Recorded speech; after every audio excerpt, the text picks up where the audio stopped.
Assalamualaikum warahmatullahi wabarakatuh. Selamat sore Jack Birader, dan ketemu lagi seperti biasa untuk Rabu sore. Saya kedatangan tamu spesial dan masih tentu saja sama ya, dari Rumah Sakit Ibu dan Anak Kasih Ibu Tegal.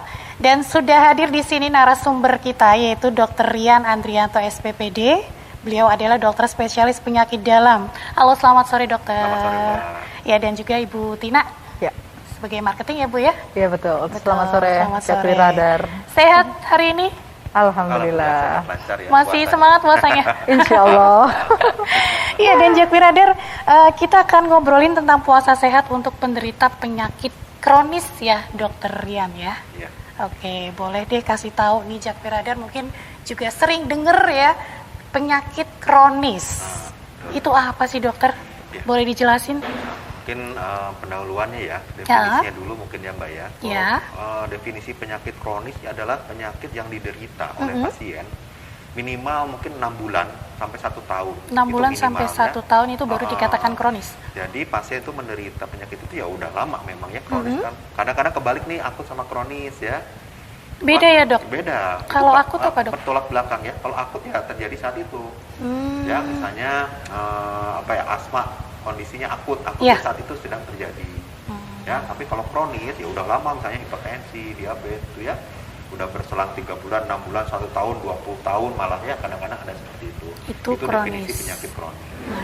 Lalu kok di-highlight kenapa kok puasa sehat Hah? penyakit kronis? Karena kadang-kadang yang punya penyakit kronis itu tanda tanya, ini saya bisa nggak nih punya penyakit kronis tapi berpuasa, sedangkan berpuasa kan membutuhkan persiapan ya, istilahnya dari segi nutrisi, dari segi obat-obatan, aktivitas segala macam kan akan mempengaruhi kondisi kesehatan kita, terutama yang misalnya penyakit baik itu mungkin akut maupun kronis. Oke, itu pengertian dari kronis ataupun akut ya dok ya. Nah, kalau kemudian untuk penyakit dikategorikan penyakit kronis itu ketika bagaimana sih dokter? Nah, untuk sebenarnya akut sama kronis batasan waktunya aja yang membedakan ya. Disebut dengan kronis apabila itu 6 bulan 1 tahun. Sedangkan jenis penyakitnya mungkin yang pertanyaan jenis penyakitnya macam-macam.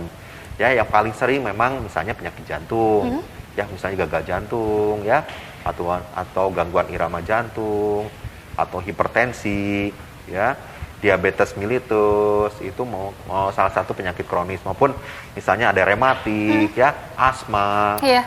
Terus pada orang tua biasanya PPOK ataupun misalnya penyakit obstruktif kronik ya pada paru-paru, itu semua penyakit kronik.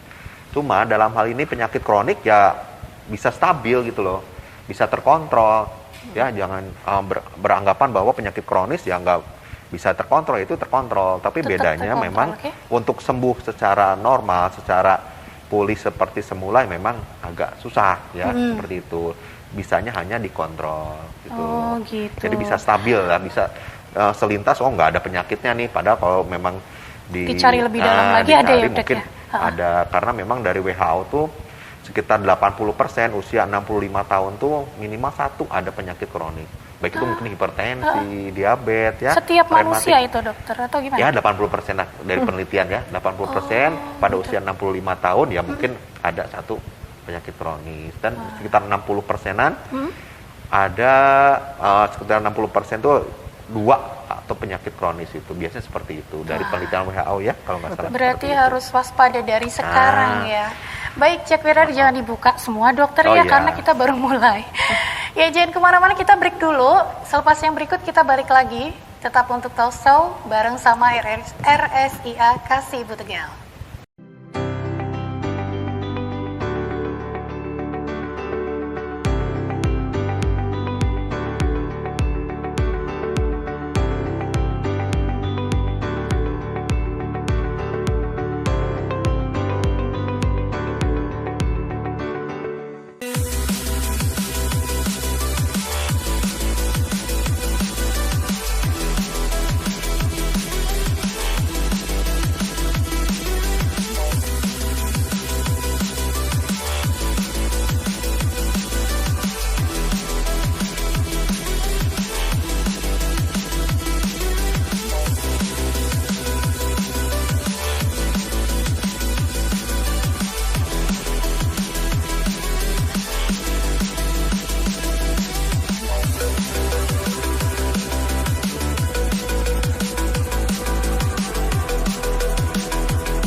Baik, Jack Wiradar kembali lagi masih bersama dengan RSIA Kasih Ibu Tegal dan tentu saja masih dengan Dr. Rian.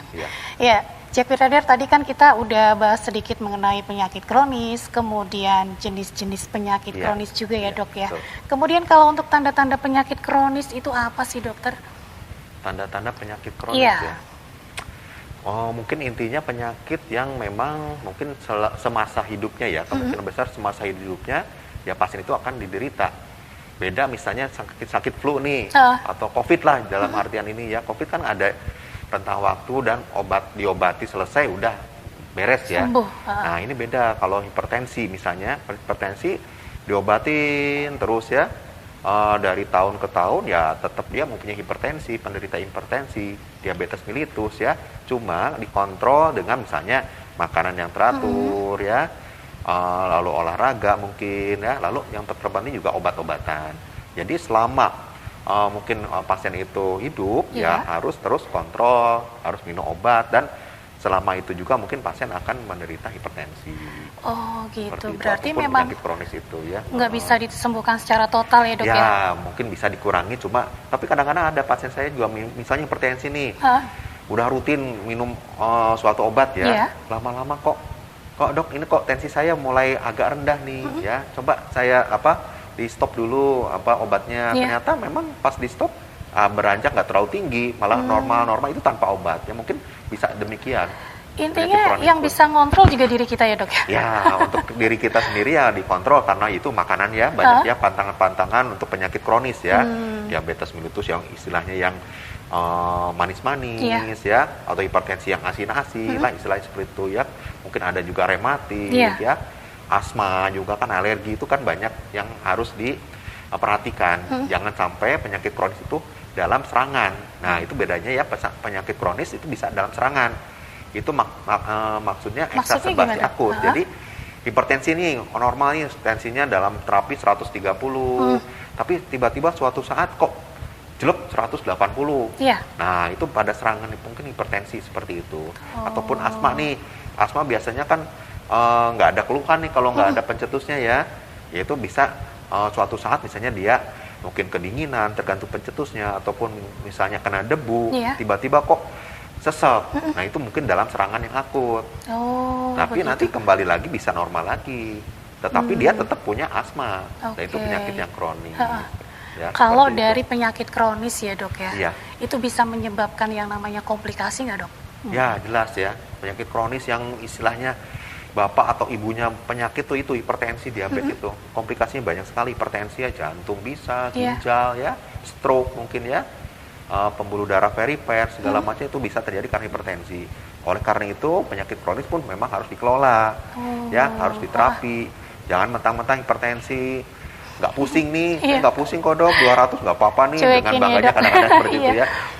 Itu suatu memang kalau nggak ada pusing tuh mungkin pada tubuhnya tidak ada alarm, malah mungkin suatu kerugian ya untuk pasien itu sendiri, karena memang kalau pusing, berarti kan mungkin beliau pergi ke dokter nih atau ke rumah sakit lah istilahnya ya, dan diobati. Sedangkan kalau memang nggak ada pusing, kita nggak tahu, nggak kekontrol, merasanya dia baik-baik aja, padahal di dalam tubuh kan proses penyakit terus berjalan.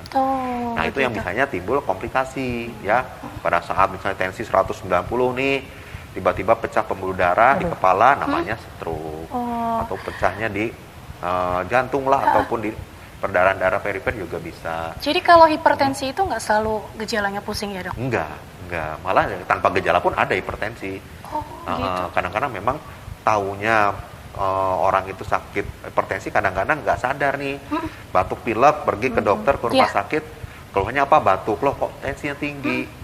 Ya, baru ketahuan. Padahal mungkin udah berselang lama itu hipertensinya, cuma karena nggak ada keluhan ya jadi nggak diperiksa. Bahkan disuruh periksa pun kadang-kadang nggak ada keluhan kok. Sedikit menyepelekan ya dok. Iya, malah komplikasinya itu banyak itu. Diabetes mellitus juga sama seperti itu. Kalau terkontrol ya bagus. Itu akan jadi suatu penyakit kronis memang istilahnya pasti terjadi komplikasi.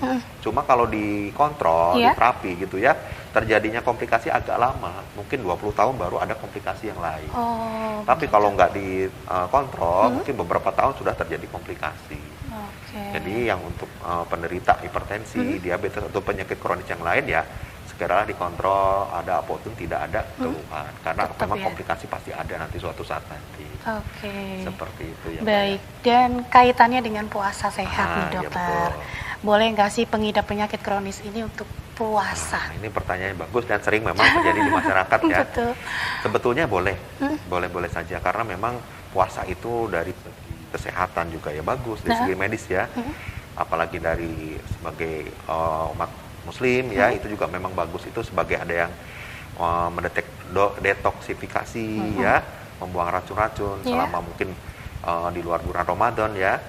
Itu pun memang ternyata puasa dapat mengontrol ya aktivitas, terutama aktivitas makan kita ya, itu bisa mungkin ya setidaknya dikurangi atau diatur.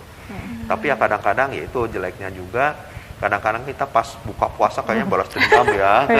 Betul. Nah Iya. itu yang tidak boleh. Nah untuk boleh tidaknya tetap boleh, asalkan yang tadi itu penyakit kronis apabila terkontrol atau stabil itu bisa melakukan puasa seperti biasa.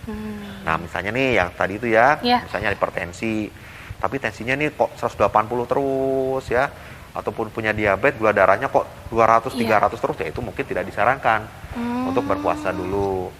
Jadi sarannya kalau memang akan menghadapi bulan Ramadan yang punya penyakit kronis, istilahnya kontrol dulu secara rutin sebelumnya.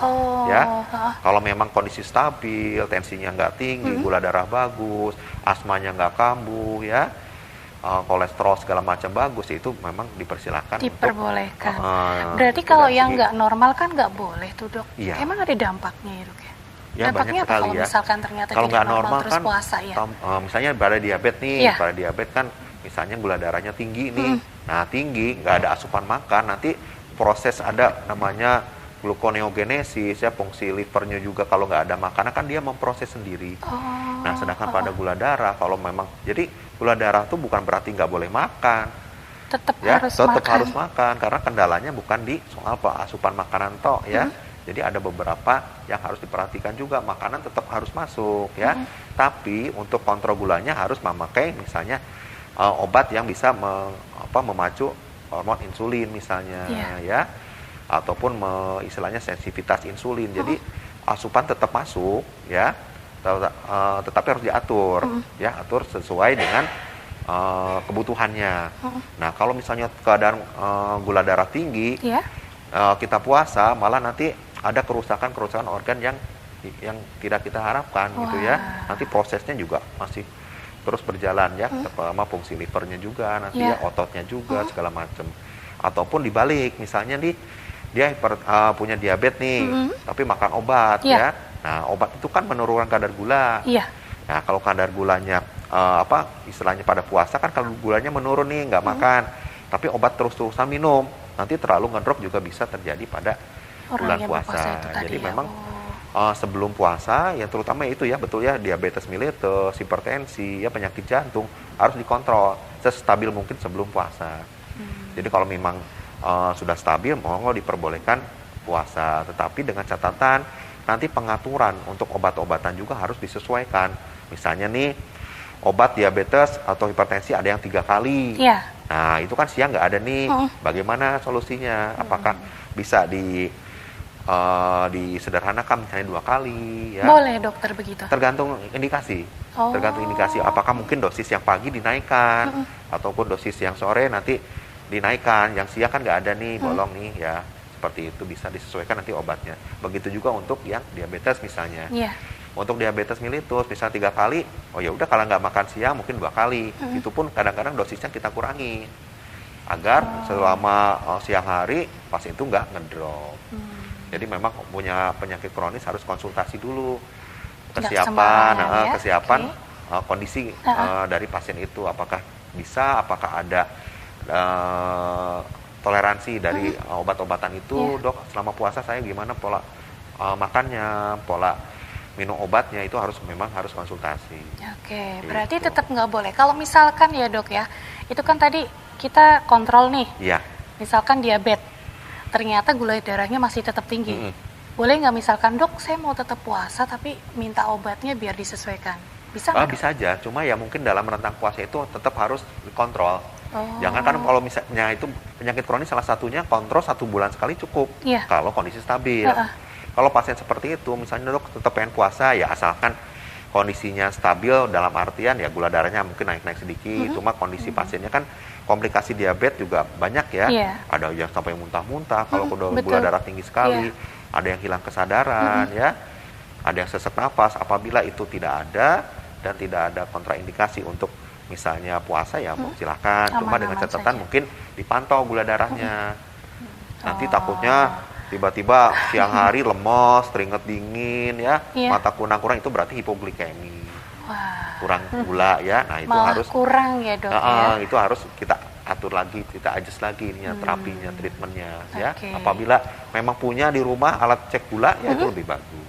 Gitu. Berarti harus nyanding nih alatnya. Iya, jadi pada dasarnya untuk penyakit kronis bisa dilakukan untuk melakukan puasa ya. tidak ada masalah. Baik, Jack Wirader jangan kemana-mana ya. Tetap bersama RSIA Kasih Ibu Tegal.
Kembali masih bersama RSIA Kasih Ibu Tegal, dan tentu saja untuk tema hari ini puasa sehat untuk penderita penyakit kronis. Dokter boleh tanya nggak? Saya sering dengar tuh dok, ada beberapa penyakit yang memang harus disarankan untuk menjalankan puasa. Untuk mengurangi sakitnya ya dok. Saya sering dengar kayak gitu loh dok. Ada spesifik sakit apa gitu? Iya begitu. Kalau kayak misalkan diabetes, itu benar atau enggak dok? Ya memang karena memang puasa itu bagus ya pada dasarnya yang saya tadi bilang ya. Cuma ya itu kalau memang udah punya penyakit kronis harus hati-hati lah ya, istilahnya hati-hati dalam artian jangan sampai selama puasa malah memperberat atau mencetuskan penyakit itu. Tapi pada dasarnya untuk puasa itu sendiri bisa menurunkan beberapa penyakit ya, apalagi kolesterol ya.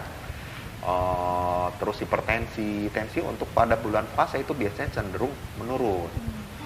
Untuk hipertensi biasanya menurunkan istilahnya menurunkan tensi ya. Lalu untuk diabetes otomatis menurunkan kadar gula. Untuk penyakit kolesterol juga mungkin ya karena asupan makannya berkurang otomatis kolesterolnya juga akan berkurang. Dan pada penelitian juga selama bulan puasa itu ataupun pasien yang rutin melakukan puasa ataupun yang sehat ya melakukan puasa itu dapat menurunkan resiko-resiko penyakit kronis sekitar memperlama ya 10 tahun itu kalau rutin ya. Jadi misalnya harusnya tahun depan nih kita kan nggak tahu ya penyakit kronis timbulnya kapan ya. Nah kalau misalnya orang itu rajin puasa itu yang harusnya tahun depan jadi 10 tahun lagi istilahnya seperti itu lah. Luar biasa sekali, saya baru tahu dokter. Seperti itu. Berkah puasa ya dok. Karena mungkin hormon-hormon juga, enzim-enzim juga itu kan bekerjanya lebih maksimal ya. Nah kalau misalnya nggak puasa kayak kita segala masuk ya, kalorinya masuk, gulanya masuk, segala macam kan proses metabolisme juga meningkat. Nah kalau puasa otomatis metabolisme juga lebih bagus ya, hormon-hormon juga terkendali gitu ya. Jadi masih mungkin itu yang dimaksud untuk dapat menurunkan atau meringankan memperlambat ya. Memperlambat dan sebaiknya memang puasa itu ya memang bagus nggak ada masalah. Cuma itu harus diperhatikan bagaimana makannya. Misalnya pada diabetes, cara makannya ya umum juga sih ya. Jadi kalau saat berbuka itu jangan langsung makan makanan yang kompleks atau karbohidrat kompleks, misalnya langsung nasi gitu kan, jangan ya. Bagusnya yang tetap yang misalnya kurma dulu, takjil dulu. Habis itu ya ini untuk mengisi energi lah, asal ada energi ya minum air putih segala macam ya, baru mungkin aktivitas dulu misalnya sholat nih.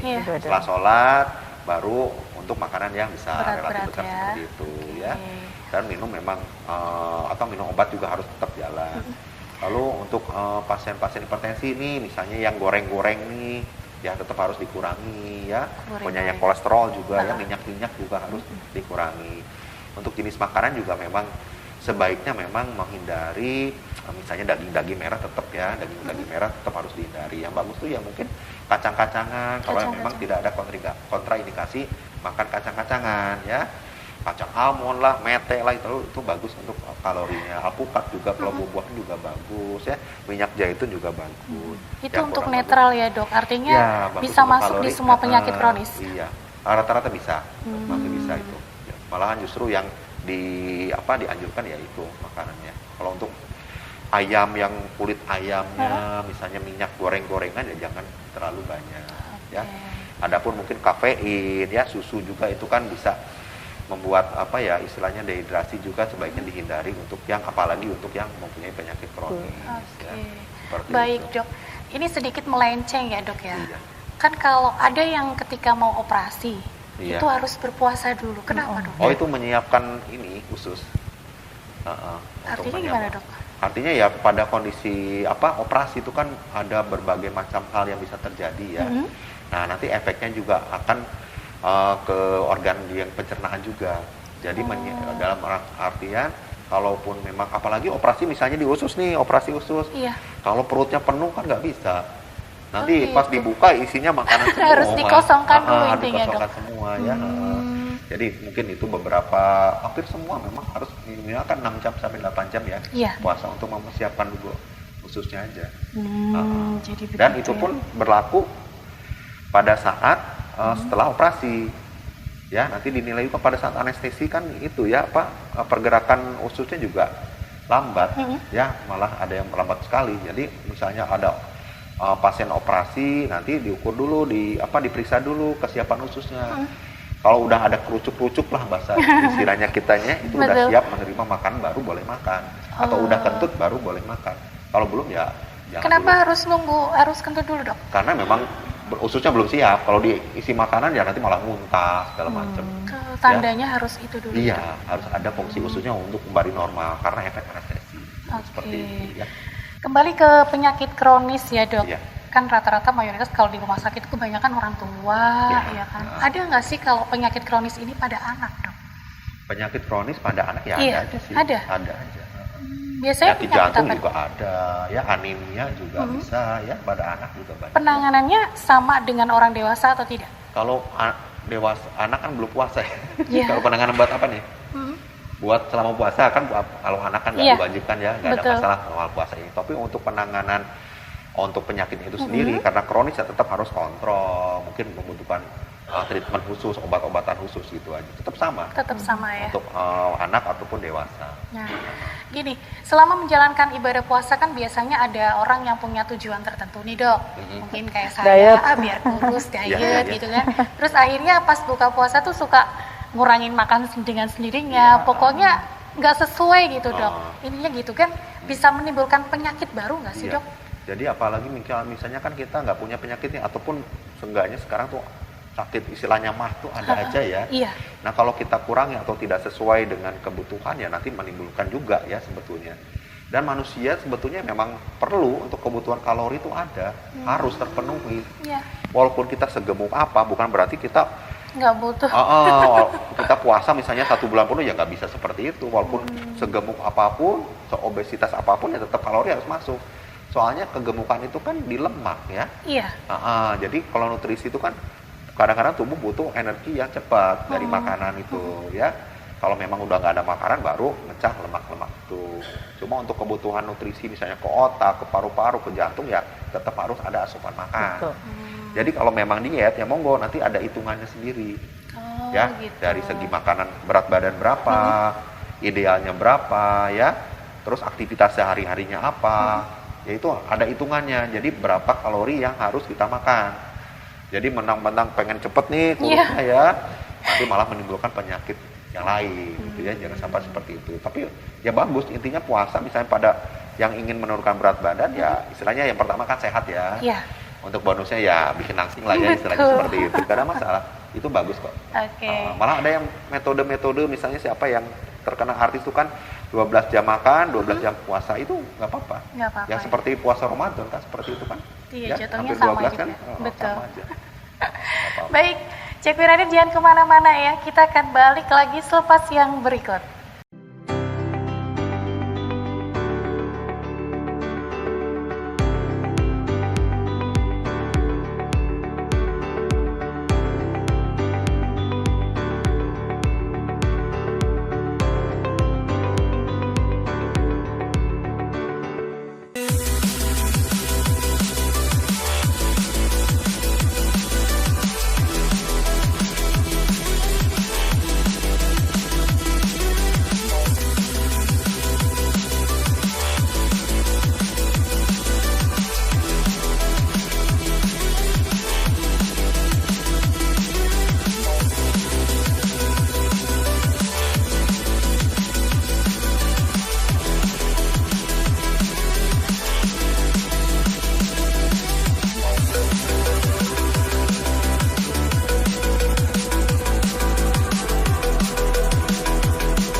Baik, Jack Wiradir, nggak terasa ya kita masuk di sesi terakhir dan mungkin ada dari Mbak Tina pengen tanya nggak sama Pak Dokternya, Mbak? Silakan. Boleh. Terima kasih banyak Mbak Nia. Ya. Terkait tadi nih dokter, Mbak Nia kan menyampaikan kadang-kadang juga ada ya dokter di dalam kita berpuasa bonusnya pengen langsing. Ada niat untuk diet juga nih. Betul. Dokter. Nah, tapi dokter tadi menjelaskan tetap dengan asupan yang cukup juga ya. Nah, mungkin paling tidak juga harus diimbangin olahraga ya dokter. Ya betul. Nah, saat kita berpuasa nih dokter, olahraga apa yang tepat untuk masyarakat awam saja dokter? Mungkin kita nggak spesifik ke yang penyakit kronisnya ya dokter. Dan kapan saat yang tepat olahraga itu juga dilakukan dokter? Ya. Pertanyaan bagus ya, tadi memang saya agak kelewat ya, aktivitas termasuk olahraga ya. Betul. Jadi selama bulan puasa ya tetap olahraga ya. Tapi mungkin ya durasinya dikurangi. Iya betul dokter. Ya, biasanya mungkin 45 menit atau setengah jam ya dikurangi semampunya lah kira-kira ya.